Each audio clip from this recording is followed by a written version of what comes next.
Hey guys, welcome to my YouTube channel Art and Craft with Khanjan. আজি এই ভিডিওটোত মই draw কৰিবলৈ গৈ আছো এজন বলিউডৰ পপুলাৰ হিৰো যাৰ নাম হৈছে টাইগাৰ শ্ৰফ। যদি ভিডিওটো ভাল লাগে তেন্তে লাইক, শ্বেয়াৰ আৰু সাবস্ক্ৰাইব কৰিবলৈ নাপাহৰিব। আহক ভিডিওটো এতিয়া আৰম্ভ কৰোঁ। এই ছবিটো ড্ৰ কৰিবলৈ মই আৰ্টলাইনৰ 2B, 4B, 6B, 8B, 10Bৰ লগতে টম্বমনো ইৰেজাৰ আৰু কেমলিনৰ পেন্সিল ব্যৱহাৰ কৰিছোঁ। প্ৰথমে চুলিত ছেটিং কৰিবলৈ আমি 8Bৰে নতুবা 10Bৰে এটা ফাৰ্ষ্ট লেয়াৰ এড কৰি গৈছোঁ। ফাৰ্ষ্ট লেয়াৰটো এড কৰি যাওঁতে আমি বিশেষ ইয়াত মন কৰিবলগীয়া অৰ্থাৎ ক'ত ষ্ট্ৰকছবোৰ ভালকৈ অবজাৰ্ভ কৰিবলগীয়া একো নাই। গোটেই চুলিবোৰত ফাৰ্ষ্ট লেয়াৰটো এড কৰি গ'লেই হ'ল। কিন্তু যেতিয়া আমি ছেকেণ্ড লেয়াৰ এড কৰিম তেতিয়া আমি চুলিৰ ডাইৰেকশ্যনবোৰ কোনফালে আছে সেইবোৰ ভালকৈ অবজাৰ্ভ কৰি শ্বেডিংবোৰ কৰিব লাগিব। এতিয়া আহক ছেটিং কেনেকৈ কৰিছোঁ চাই লওঁ। প্ৰথমে আমি 8Bৰে নতুবা 10Bৰে পেঞ্চিলডাল ভালকৈ চাৰ্ভ কৰি ফাৰ্ষ্ট লেয়াৰটো এড কৰি গৈ আছোঁ।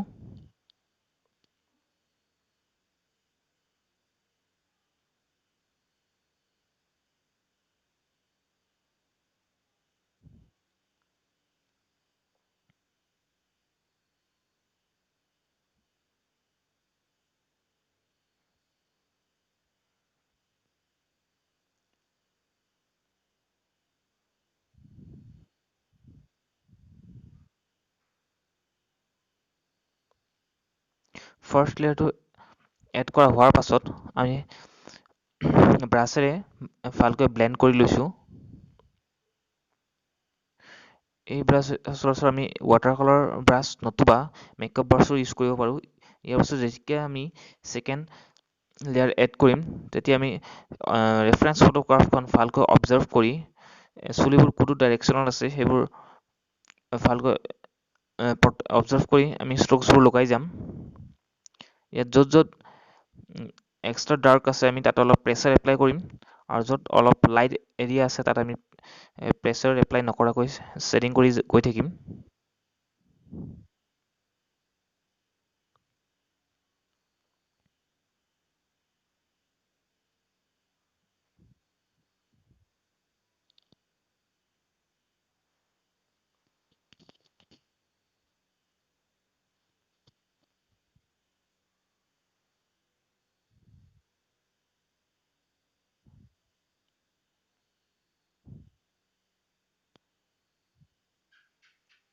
ছেকেণ্ড লেয়াৰ এড কৰা হোৱাৰ পাছতো আমি পুনৰ ব্ৰাছেৰে ভালকৈ আকৌ এবাৰ ব্লেণ্ড কৰি ল'ম। ব্লেণ্ড কৰি আমি পুনৰ আকৌ এবাৰ য'ত এক্সট্ৰা ডাৰ্ক আছে তাত আমি আকৌ পেঞ্চিলেৰে ছেটিংবোৰ আকৌ এবাৰ কৰিম ভালকৈ। মুঠতে যেতিয়ালৈকে ৰেফাৰেঞ্চ ফটোগ্ৰাফৰ লগত সাদৃশ্য নহয় তেতিয়ালৈকে আমি পেঞ্চিলে ছেটিং কৰি গৈ থাকিম।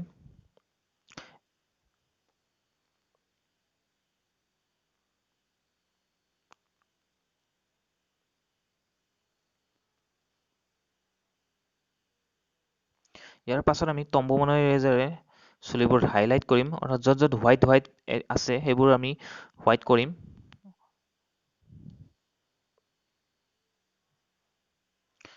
এই হোৱাইট কৰোঁতে আমি চুলিৰ ডাইৰেকশ্যনবোৰ অনুসৰি ইৰেজ কৰিব লাগিব টম্বমনো ইৰেজাৰেৰে। তাৰপাছত আকৌ য'ত এক্সট্ৰা ডিপ আছে আকৌ পুনৰ আমি 10Bৰে ভালকৈ ছেটিং কৰিম চুলিৰ ডাইৰেকশ্যন অনুসৰি।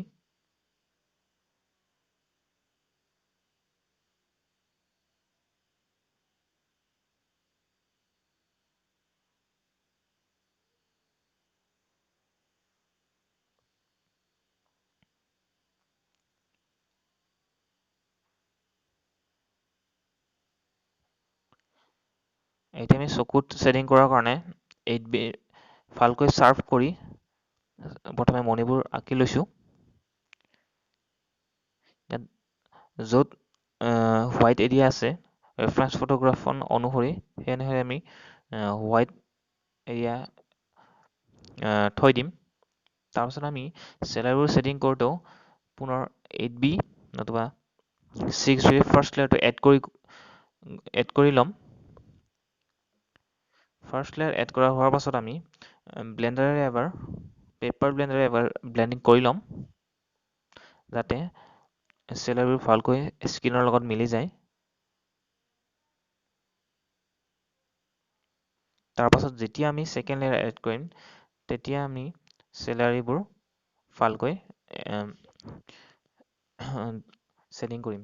এতিয়া আমি মুখমণ্ডলত ছেটিং কৰাৰ কাৰণে প্ৰথমে কপালত ছেটিং কৰাৰ কাৰণে কপাল অথবা গোটেই মুখখনত ছেটিং কৰাৰ কাৰণে প্ৰথমে HB ফাৰ্ষ্ট লেয়াৰ এড কৰি গৈছোঁ। ইয়াত আমি কোনো ধৰণৰ প্ৰেছাৰ এপ্লাই নকৰাকৈ আমি ছেটিং কৰি গৈছোঁ। ছেকেণ্ড ষ্টেপত আমি য'ত অলপ ডিপ এৰিয়া থাকে তাত আমি 2B ইউজ কৰিব পাৰোঁ, নতুবা HBৰেও অলপ প্ৰেছাৰ এপ্লাই কৰিও ছেটিং কৰিব পৰা যায়। আমি ফাৰ্ষ্ট লেয়াৰটো এড কৰাৰ পাছত আমি পেপাৰ ব্লেণ্ডাৰে ভালকৈ একবাৰ ব্লেণ্ড কৰি লৈছোঁ যাতে স্কিনবোৰ ভালকৈ মিলি যায় ছেটিংবোৰ।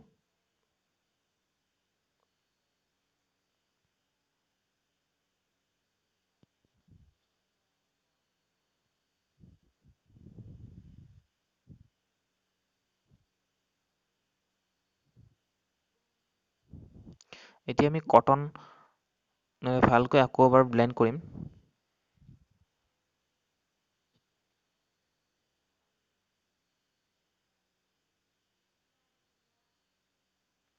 আৰু য'ত এক্সট্ৰা হোৱাইট থাকে তাত আমি ইৰেজ কৰি পুনৰ পেপাৰ ব্লেণ্ডাৰে নতুবা কটনেৰে ভালকৈ ব্লেণ্ড কৰিম।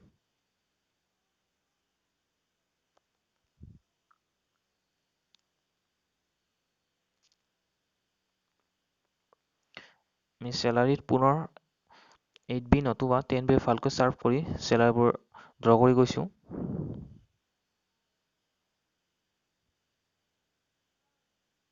তাৰ পাছত আমি চকুৰ পাৰবোৰ ভালকৈ য'ত অলপ ডিপ এৰিয়া আছে তাত অলপ 4B নতুবা 2Bৰে অলপ ডিপ কৰি গৈছোঁ।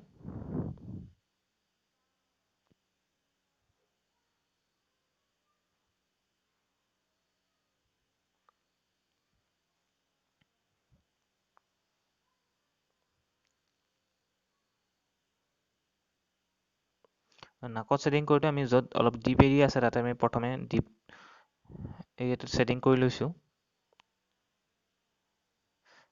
ৰেফাৰেঞ্চ ফটোগ্ৰাফখনত যিহেতু নাকৰ ছেটিঙত এক চাইডে অলপ ডিপ এৰিয়া আছে গতিকে সেই অনুসৰি আমিও এটা চাইডত অলপমান ডিপ কৰিম ছেটিং কৰোঁতে। তাৰপাছত আমি পেপাৰ ব্লেণ্ডাৰে ভালকৈ ব্লেণ্ড কৰিছোঁ।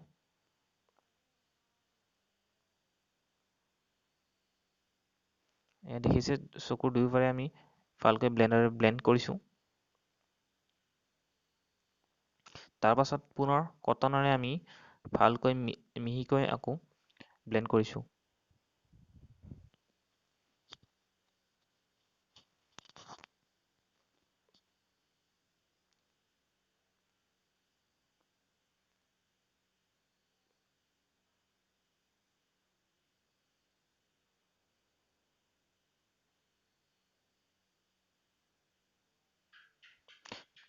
এতিয়া আমি য'ত অলপ ডিপ এৰিয়া আছে সেইবোৰত পুনৰ 2B নতুবা HBৰে এক্সট্ৰা লেয়াৰ এটা এড কৰি গৈছোঁ।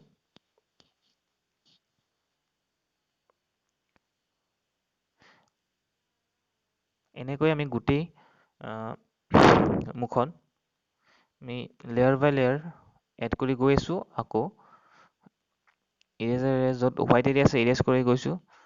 তাৰ পাছত আমি ব্লেণ্ডাৰেৰে ব্লেণ্ড কৰি ভালকৈ গৈছোঁ।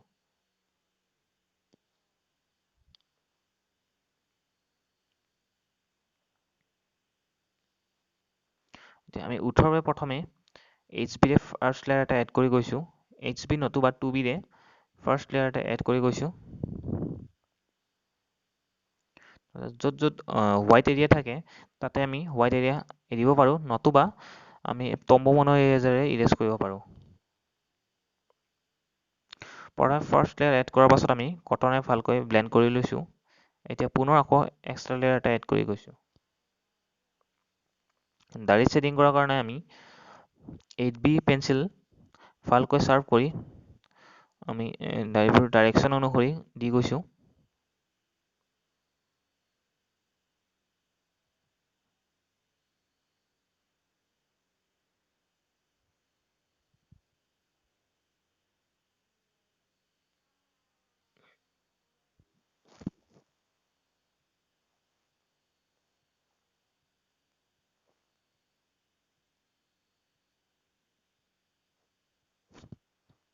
এই তলৰ অংশত থকা দাঢ়িবোৰ আমি শ্বেডিং কৰি গৈছোঁ।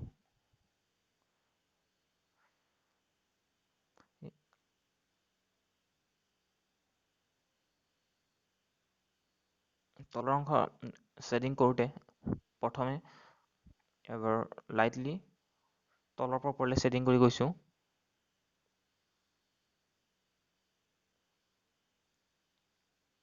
ইয়াত আমি প্ৰথমবাৰ শ্বেডিং কৰি আকৌ এবাৰ পুনৰ তলৰখিনি অলপ এক্সট্ৰাকৈ ডাৰ্ক কৰাৰ কাৰণে আকৌ এবাৰ শ্বেডিং কৰিছোঁ।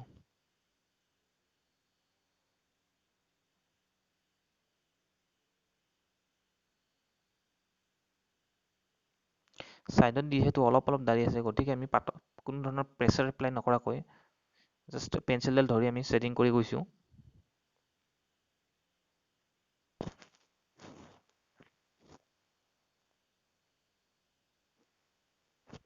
য'ত য'ত এক্সট্ৰা ডাৰ্ক আছে তাত আমি পুনৰ শ্বেডিং কৰি গৈছোঁ। কাণৰ শ্বেডিঙৰ কাৰণে আমি প্ৰথমে 2B নতুবা HBৰে ফাৰ্ষ্ট লেয়াৰ এড কৰিছোঁ। ফাৰ্ষ্ট লেয়াৰ এড কৰি লৈ আমি পেপাৰ ব্লেণ্ডাৰ নতুবা কটনেৰে আমি ভালকৈ ব্লেণ্ড কৰিছোঁ।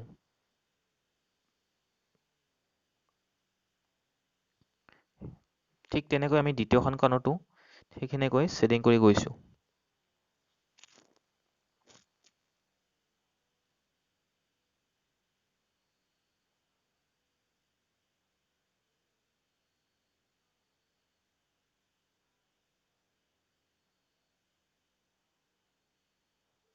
এতিয়া গেঞ্জিটো শ্বেডিং কৰাৰ কাৰণে আমি প্ৰথমে মাজত ৰেফাৰেঞ্চ ফটোগ্ৰাফত যিহেতু এক্সট্ৰা ডাৰ্ক আছে আৰু এটা ছাইড সোঁ ছাইডটো এক্সট্ৰা ডাৰ্ক আছে, গতিকে আমি সোঁ ছাইডটো এক্সট্ৰা ডাৰ্ক কৰিম।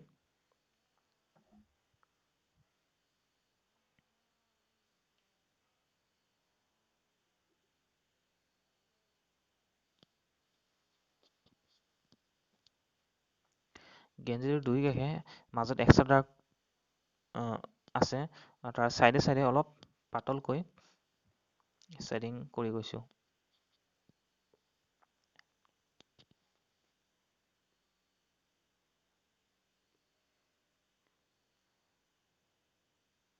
ইয়াৰ পাছত ভালকৈ গেঞ্জিটোত যিবোৰ ৰেফাৰেঞ্চ ফটোগ্ৰাফ অনুসৰি যিবোৰ ছাইডত আঁচ আছে সেইবোৰ দি গৈছোঁ।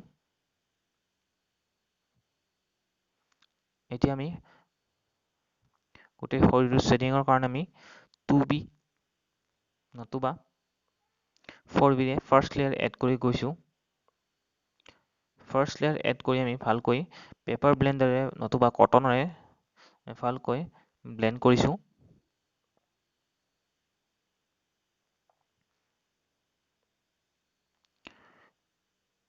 ফাৰ্ষ্ট লেয়াৰ এড কৰাৰ পাছত আমি ছাইডত আপোনালোকে দেখা পাইছে নিশ্চয় শ্বেডিং কৰি গৈছোঁ বেকগ্ৰাউণ্ডত।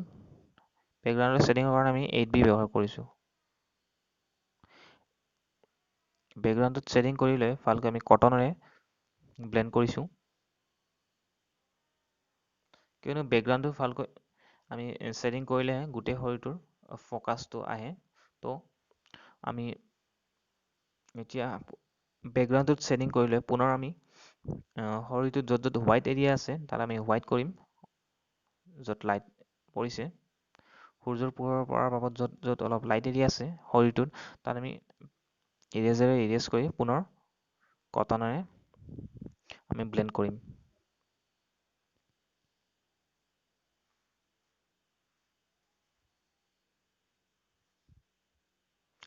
য'ত য'ত এক্সট্ৰা ডাৰ্ক আছে শৰীৰত আমি সেই অনুসাৰে ৰেফাৰেঞ্চ ফটোগ্ৰাফ অনুসৰি আমি পুনৰ শ্বেডিং কৰিছোঁ।